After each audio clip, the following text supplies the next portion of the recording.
Android release notes provide information about the changes, updates, and new features in a particular version of an Android app. They are mandatory released along with the update and are intended to help users understand what has changed and how it may affect them. There are a few key components that should be included in Android release notes.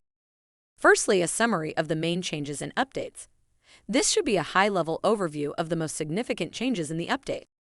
Second, a list of new features and enhancements. This should be a detailed list of the new features and improvements that have been added to the mobile app.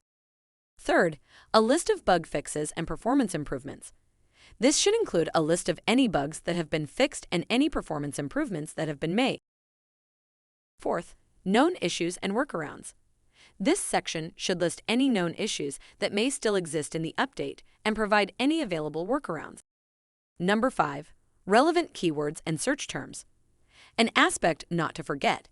Include relevant keywords in your descriptions that fit your target audience, is search suitable, and fit to all cultural factors like trends, seasonality, and so on. And our last point, device compatibility.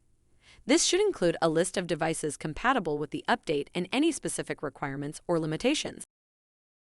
It's essential to keep the release notes as concise and straightforward as possible while providing enough information for users to understand the changes and how they may affect them.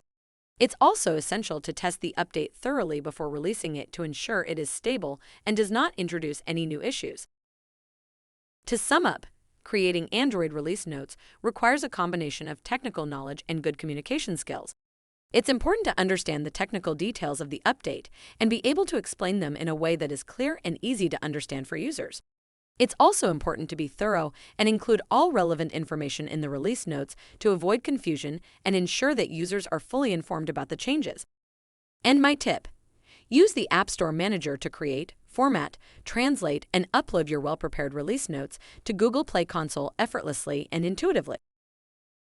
Subscribe to our channel to get more information about App Store Connect and Google Play Console and how to use them more efficiently.